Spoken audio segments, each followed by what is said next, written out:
Muy buenos días, estudiantes. Empezamos la segunda clase, en la cual vamos a explorar juntos las causas que detonaron la Declaración Universal de los Derechos del Hombre y del Ciudadano.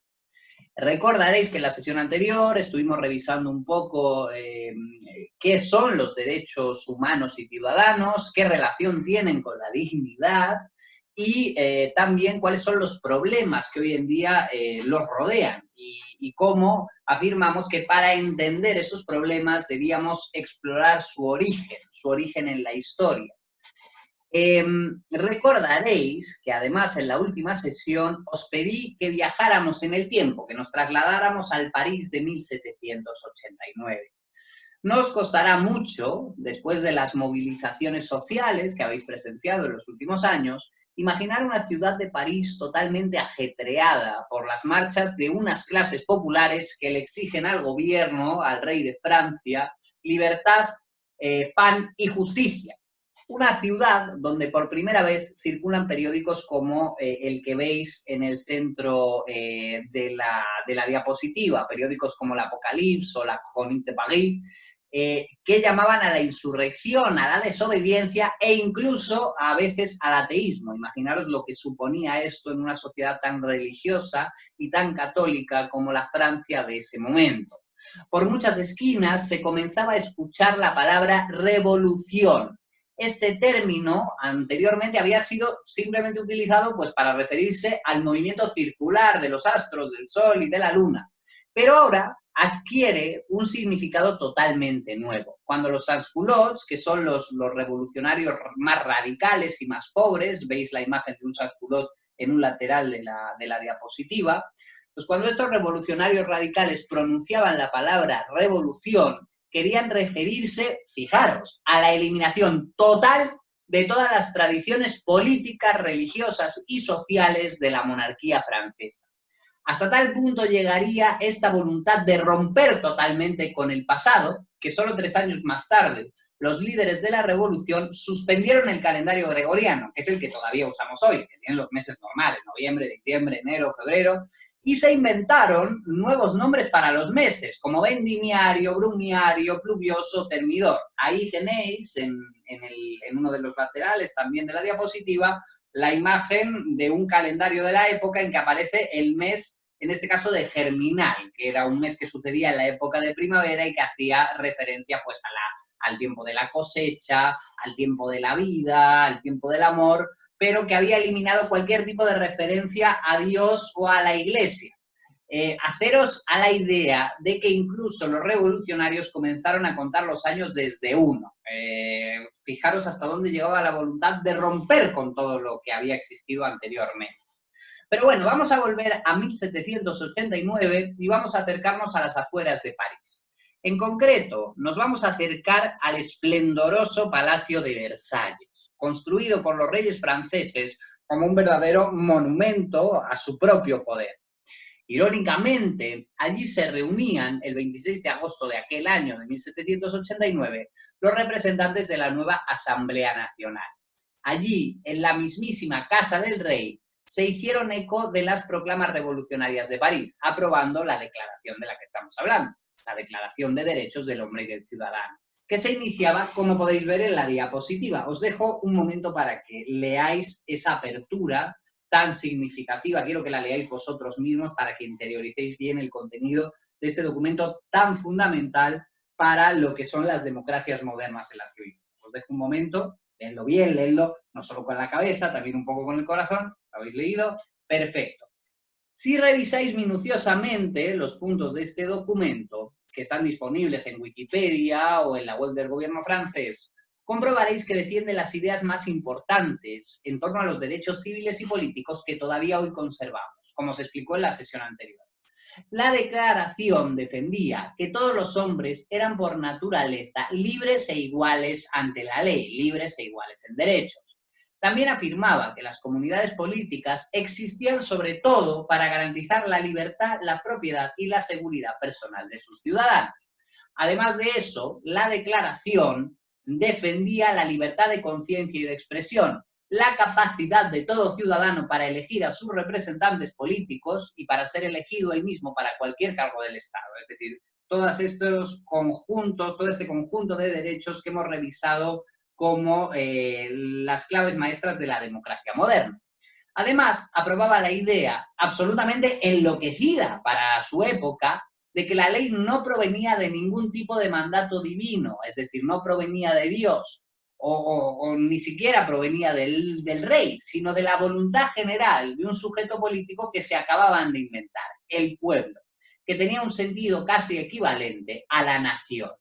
Todos estos principios, que a nosotros nos parecen pues bastante normales y razonables, eran todo un desafío para el sentido común de la época. Si habéis visto el magnífico vídeo de Marcelo Somarribia, sabéis que la declaración estaba inspirándose en los filósofos de la Ilustración, especialmente en figuras como Montesquieu, Rousseau o Condorcet. De hecho, Condorcet estaba participando como diputado en la Asamblea Nacional, junto con muchos otros pensadores ilustrados como el conde de Volney, el abate Sieyes, Destutt de Tracy y, por supuesto, el conde de Mirabeau, un periodista y escritor radical que tuvo el papel protagonista en la escritura del documento final que todos conocemos. Lo que esta gente estaba haciendo era, como he dicho, absolutamente rompedor. Y solo podemos entenderlo si miramos atrás y vemos el largo deterioro que habían sufrido las libertades tradicionales de la monarquía francesa y de los súbditos del rey de Francia. Durante los siglos anteriores a la declaración que estudiamos, la Francia del antiguo régimen, que era como la llamaban los propios revolucionarios, no aseguraba la igualdad entre los franceses, sino todo lo contrario. La norma era la desigualdad total de derechos y obligaciones. ¿Según qué? Pues según la familia en la que hubieras nacido o los grupos sociales a los que pertenecieses. Es verdad que desde hacía muchos siglos el cristianismo había defendido la igualdad moral entre todos los seres humanos. Sin embargo, en el día a día las sociedades se organizaban de forma jerárquica o estamental. ¿Qué es un estamento? Pues no es otra cosa que un grupo de personas que tienen unos privilegios exclusivos, únicos, que no comparten con ningún otro individuo o con ningún otro colectivo, desde luego. Vamos a hacer un ejercicio de imaginación, de historia-ficción. Imaginaros que a unos cuantos de vosotros y a mí mismo, un día el presidente del gobierno nos da el privilegio de fabricar el pisco en Chile y que convierte ese privilegio en hereditario. En este momento nos convertiríamos en un estamento. Nadie más podría fabricar pisco, solamente nosotros y nuestros hijos y nuestros nietos. Pues bien, el reino de Francia, igual que todos los reinos europeos de antiguo régimen, era una suma de estamentos. Cada uno de ellos con sus propios privilegios, sus propios tribunales, sus propias leyes y sus propios impuestos. De entre estos, los más importantes eran tres, que veis en la presentación: la nobleza, la iglesia y lo que llamamos el tercer estado, que no era otra cosa que la suma de las distintas ciudades y regiones que le habían jurado su fidelidad al rey de Francia. ¿Cuál era la teoría? Pues la teoría era que Dios le había concedido al rey la soberanía, es decir, el poder supremo para impartir justicia, y para garantizar que se cumplieran las leyes. Sin embargo, para garantizar este supremo dominio, esta soberanía absoluta y para convertirla en autoridad real, el rey debía comprometerse a respetar las leyes y los privilegios de cada uno de los estamentos del reino. ¿Esto qué quería decir? ¿Había ciudadanos franceses que tuviesen los mismos derechos y obligaciones? ¿Los había?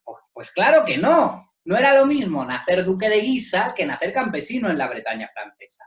No era lo mismo ser vecino de Lyon que habitante de la Provenza. No era lo mismo ser obispo de la iglesia que miembro del gremio de los herreros. Uno no tenía derechos por el mero hecho de ser un individuo, de haber nacido, sino por pertenecer a un estamento u otro. No había ciudadanos franceses, sino nobles, clérigos, súbditos y vecinos de muy distinta condición. Curiosamente, los primeros que van a empezar a destruir el orden estamental son los propios reyes de Francia. Estos, ya en el siglo XVII, muy temprano, estaban hartos de tener que pedirles permiso a los estamentos cada vez que querían recaudar un impuesto o empezar una guerra. Cada pocos años, encima, debían convocar a una cosita que se llamaba los Estados Generales, que era un parlamento enorme en el que se reunían los representantes de cada uno de los tres grandes estamentos. Sin embargo, a partir de 1614, los Borbones dicen basta, se acabó, no convocamos más a los Estados Generales. A partir de ahora vamos a intentar concentrar más y más poder, acabando poco a poco con los privilegios de todos esos nobles, obispados y ciudades que constantemente nos ponen freno, le ponen freno a la autoridad regia. Los sucesores de los reyes que dejan de convocar a los Estados Generales continúan con esta práctica y se dedican cada vez más a expandir el poder de la corona. Dejan de convocar a los Estados Generales. Para eso, además, intentan concentrar poder militar, controlar los recursos de la Iglesia y garantizar el poder de los intendentes, que, como en Chile, eran una especie de funcionarios que tenían la misión de gobernar cada región obedeciendo únicamente a las órdenes del gobierno central, que en este caso era el rey, era la corona. Este proceso de centralización del poder en la corona había ido acompañado, además, de la participación de Francia en numerosas guerras que habían supuesto un enorme gasto para el reino. Esto había ido aumentando mucho la deuda del país y la cantidad de dinero que el rey les pedía a sus súbditos, recaudar impuestos constantemente para tratar de financiar mis guerras y para tratar de extender mi control sobre el territorio francés. Esta situación, ya en 1789, hace estallar una crisis gigantesca que provoca que Luis XVI, que es el rey del momento, se vea obligado por primera vez en casi 200 años a convocar a los odiados Estados Generales. El problema es que es difícil volver al pasado y en este caso las libertades y privilegios tradicionales estaban tan mal heridos que muchos de los representantes de las ciudades y regiones francesas estaban decididos a cambiar las normas del reino radicalmente.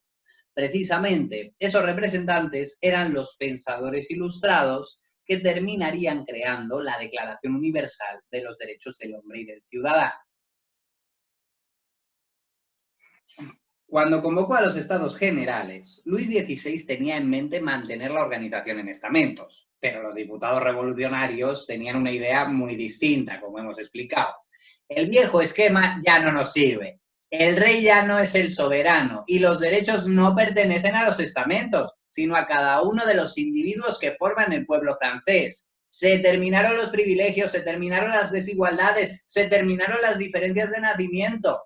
Ninguna de las tradiciones y normas que hemos heredado nos sirven ya. Ahora la nación, el conjunto de franceses unidos por una sola voluntad general, será la que se dé a sí misma unas leyes, una nueva constitución, y esta reconocerá la igualdad de derechos políticos y civiles de sus ciudadanos. Así será, y lo haremos a través de la Asamblea General, no a través de los estamentos.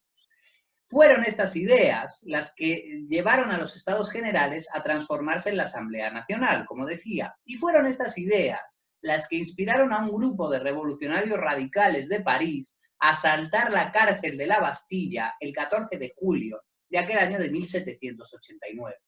Aunque en la cárcel solo había unos cuantos prisioneros, el hecho de que un grupo de revolucionarios populares asesinasen a las tropas del rey a sangre y fuego y destruyesen hasta los cimientos del edificio, tuvo una enorme importancia.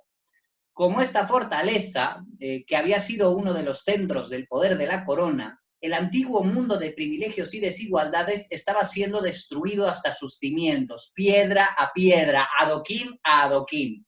Para los que deseéis ver recreada esta escena del asalto a la Bastilla, os recomiendo mucho que veáis en YouTube el tráiler de Assassin's Creed 3, que se ambienta precisamente en la Revolución Francesa, con la canción de Lord de Everybody Wants to Rule the World, que aparte de los ninjas que aparecen, reproduce muy bien la intensidad del enfrentamiento, ¿no? Bien, en todo caso, solo 12 días después del asalto, la Declaración de los Derechos del Hombre y del Ciudadano fue aprobada, el 26 de agosto. Esta pretendía ser la base para que se crease una constitución dedicada a defender la soberanía nacional y los derechos políticos y civiles de los súbditos de Francia, que ahora se transformaban, evolucionaban a ciudadanos. Pero no solo eso. Los revolucionarios franceses pretendían que sus principios, los principios de la Declaración, se expandiesen por Europa y por América. La declaración estaba pensada como un arma capaz de terminar con las desigualdades permitidas por las monarquías absolutas de los países bañados por el Atlántico. Había dado comienzo lo que llamamos la era de las revoluciones. Pero, y estas son las preguntas para la siguiente sesión. ¿De verdad el mundo que nacía tras 1789 iba a ser el mundo de la igualdad y de la libertad? ¿Qué pasaba con los privilegios que estaban dispuestos a resistir, con las desigualdades económicas, con la esclavitud, con la sumisión de la mujer o con el colonialismo? Lo vamos a ver en la tercera y última de las clases.